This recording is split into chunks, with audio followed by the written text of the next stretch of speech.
They laughed at me in front of everyone, and I'll never forget what they said next. You know what it feels like when the entire room goes silent and then erupts in laughter, not with you, but at you? That was my reality. I was standing there, trying to pitch my idea, trying to share something I believed in with every fiber of my being, and they just laughed, like I was some kind of joke, like everything I had worked for, everything I had dreamed about, was just entertainment for them. But it wasn't just the laughter that broke me. It was what came after. Sarah, my girlfriend at the time, she looked at me with these eyes, these disappointed, embarrassed eyes, and she said, "Maybe you should just get a normal job, like everyone else." And then Mark, my best friend since high school, he put his hand on my shoulder and said, "Dude, you're delusional. This isn't going to work. You're just wasting your time." Wasting my time. Those 3 words hit me harder than any physical blow ever could.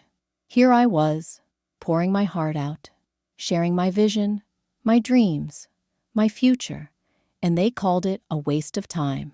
The people who were supposed to support me, who were supposed to believe in me when nobody else would, they were the ones tearing me down. I was broke, struggling, and doing my best. My own friends called me a failure. Even my girlfriend walked away. You want to know what broke really looks like? It's checking your bank account and seeing $47 to your name. It's eating ramen noodles for the 3rd week straight, because that's all you can afford. It's walking instead of taking the bus because you can't spare the $2 for fare. It's wearing the same 3 shirts over and over again because you can't buy new clothes. But the worst part wasn't the financial struggle.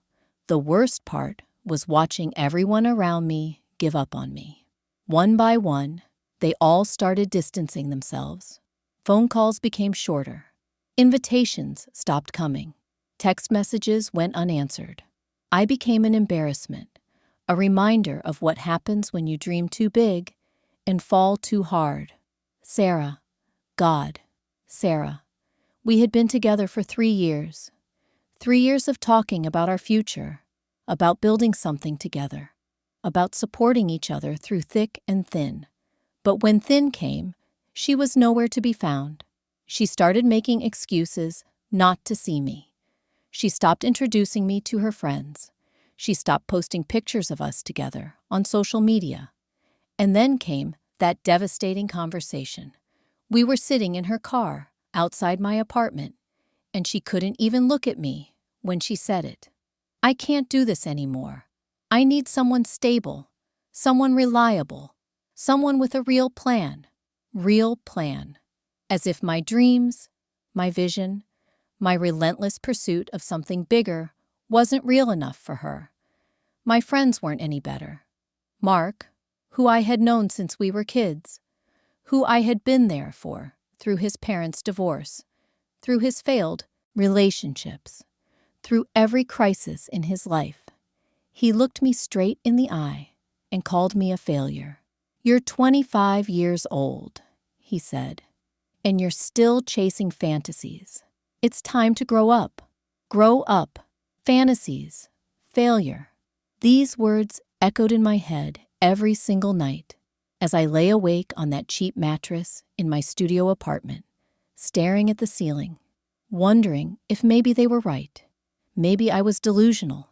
Maybe I was wasting my time.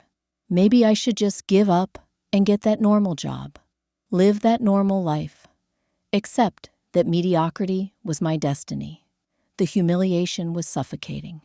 Every time I walked into a room, I felt like everyone was whispering about me, talking about the guy who thought he could make it, but crashed and burned instead.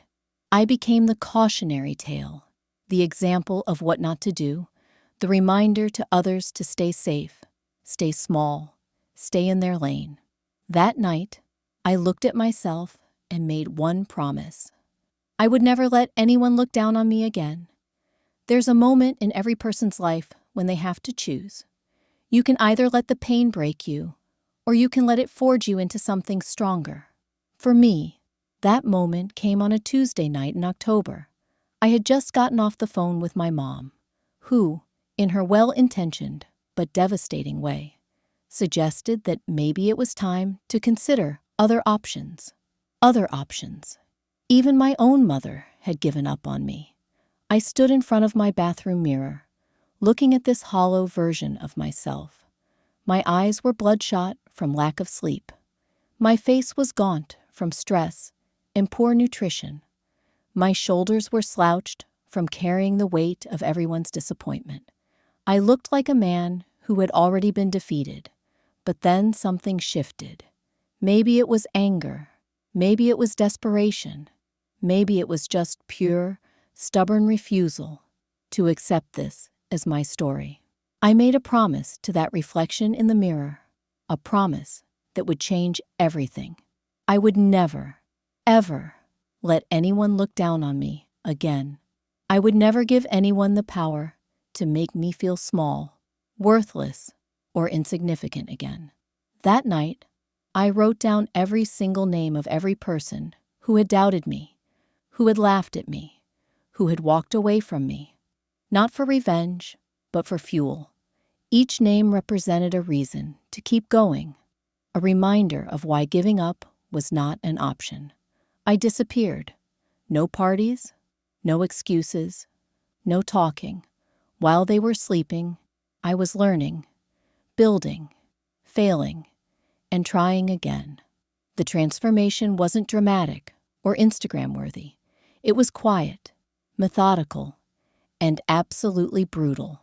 I became a ghost to my old life. I stopped going to parties, stopped hanging out with friends, stopped trying to maintain relationships that had already proven to be conditional and shallow.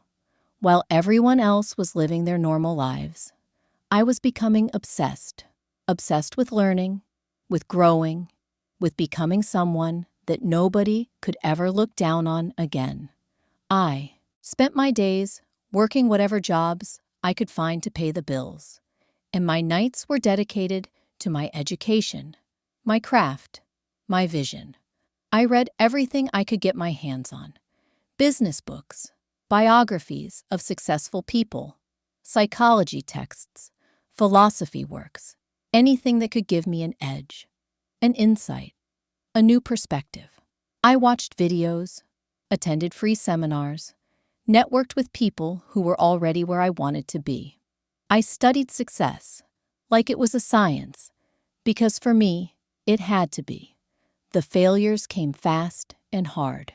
My first business attempt collapsed within 6 months. My second idea never even got off the ground. I lost money I didn't have. I made mistakes that seemed to confirm what everyone had said about me. There were nights when I questioned everything, when the voice of doubt in my head sounded suspiciously like Mark's voice, or Sarah's voice, or even my mother's voice.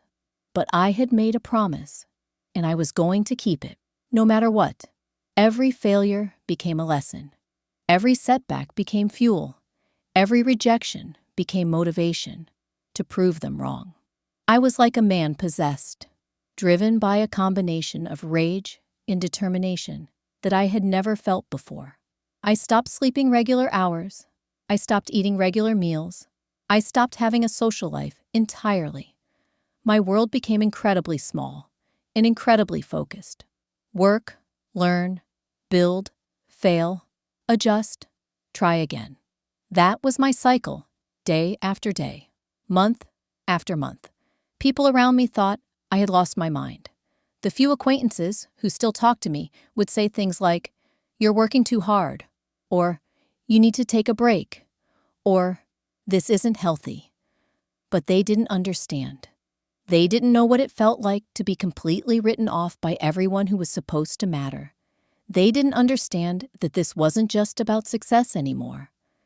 This was about survival, about proving that I was worth something, about showing the world and myself that those people were wrong about me. The learning curve was steep and painful. I made mistakes that cost me money I couldn't afford to lose. I trusted the wrong people. I pursued opportunities that led nowhere. I worked on projects that nobody wanted. But with each failure, I was becoming smarter, more resilient, more determined. I was learning skills that they never taught in school. I was learning about negotiation, about marketing, about psychology, about human nature. I was learning how to read people, how to spot opportunities, how to take calculated risks. Most importantly, I was learning how to believe in myself when nobody else would. The solitude was crushing at times. There were weekends when I didn't speak to another human being for days. There were moments when I missed the simplicity of my old life, when I wished I could just give up and go back to being normal. But then I would remember the laughter, the dismissal, the look in Sarah's eyes when she walked away, and the fire would reignite. Years later, I walked back into the same place they mocked me. But this time, they didn't recognize me. 3.5 years. That's how long it took for everything to change. 3.5 years of grinding, learning, failing, adapting, and refusing to quit. 3.5 years of becoming someone completely different from the broken, desperate person they had laughed at. The invitation came unexpectedly.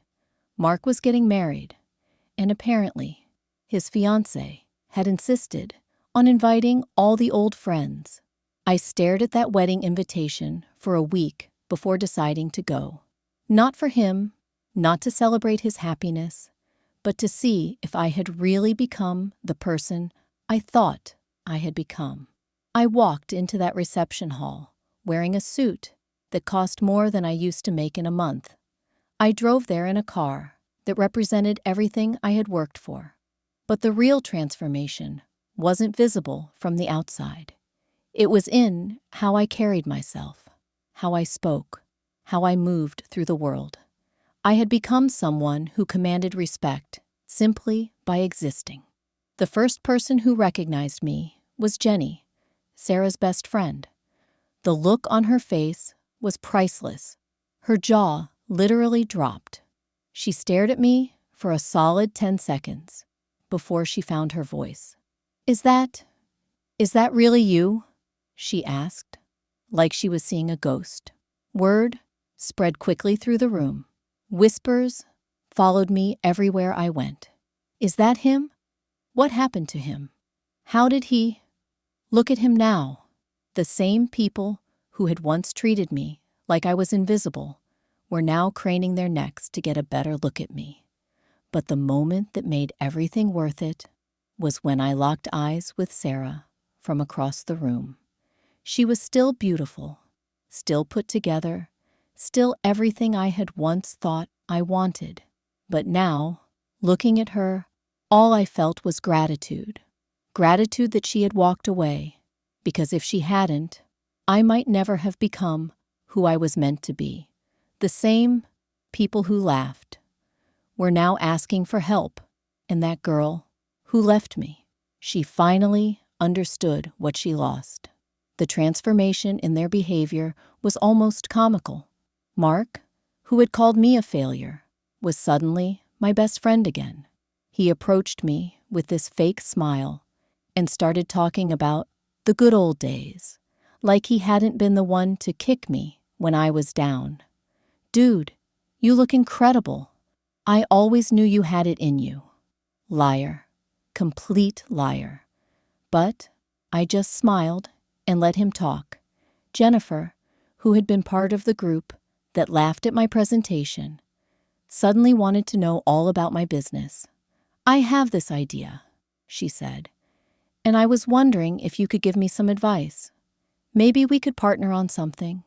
The audacity was breathtaking. She wanted to partner with the same person she had mocked. But the most telling moment came when David, another member of the old crew, pulled me aside and asked if I was hiring. David, who had a good job, a steady income, and had always been. The responsible one in the group was asking me for a job. The role reversal was complete and absolute. And then there was Sarah. She waited until the end of the night to approach me, when most people had left and the music had died down. She looked nervous, vulnerable in a way I had never seen her before. "Can we talk?" she asked. We stepped outside, and for a moment, we just stood there in the quiet night air. Finally, she spoke. "I need to tell you something. I made a mistake, a huge mistake. I should have believed in you. I should have supported you. I was scared and weak, and I threw away the best thing that ever happened to me," she continued, her voice breaking slightly. "I've thought about you every day for the past 3 years. I've followed your success from afar, and I'm so proud of what you've become. But I'm also heartbroken because I know I gave up my chance to be part of it." There was a time when hearing those words would have meant everything to me. There was a time when I would have forgiven her instantly, when I would have taken her back without hesitation. But that person was gone. The person standing there had been forged in fire, shaped by rejection, strengthened by abandonment. "I understand why you did what you did," I told her. "You saw someone who was struggling, and you didn't want to struggle with them. I don't blame you for that. But you also missed the opportunity to see what that struggle was building toward." She asked if there was any chance for us, any possibility of starting over. I looked at this woman who had once been everything to me, who had once had the power to break my heart with a single word, and I felt nothing. No anger, no resentment, no longing, just a kind of peaceful indifference. "You fell in love with who I was," I said. "But who I was had to die for who I am to be born. You can't have both." I didn't insult them. I didn't argue. I just smiled, because success spoke louder than revenge ever could. The beautiful thing about real success is that you don't need to announce it, defend it, or prove it to anyone. It speaks for itself. It changes how people look at you, how they treat you, how they respond to your presence. It transforms you from someone who needs validation into someone who provides it. I could have spent that night throwing their past behavior in their faces. I could have reminded them of every cruel word, every dismissive gesture, every moment when they made me feel worthless.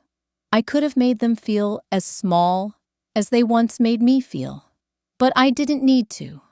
Their behavior toward me that night told the whole story. The revenge I had fantasized about during those dark, lonely nights was nothing compared to the reality of simply being successful. Revenge is small and temporary. Success is powerful and permanent. Revenge seeks to bring others down. Success elevates you above the need for revenge. Walking away from that reception, driving home in my car, living in my home, living my life, that was victory enough. I had kept my promise to myself. Nobody would ever look down on me again. Not because I had intimidated them or hurt them, but because I had become someone worthy of respect. The scared, broke, desperate person they had laughed at was gone forever. In his place stood someone who had learned that the opinions of others are powerless unless you give them power. I had learned that success isn't just about money or achievement. It's about becoming the person you're meant to be, regardless of who believes in you along the way. Their laughter had been the catalyst I needed. Their rejection had been the push I required. Their abandonment had been the gift I didn't know I needed. Without their doubt, I might never have developed the unshakable belief in myself that had carried me through everything. If you're being underestimated right now, keep going. Let their doubt become your fuel. Let their laughter become your motivation. Let their rejection become the fire that forges you into something stronger than you ever imagined possible. Because success, real success, is the sweetest revenge of all. And unlike revenge, success keeps giving back to you long after the moment has passed. Your breaking point isn't your ending point. It's your starting point. Use it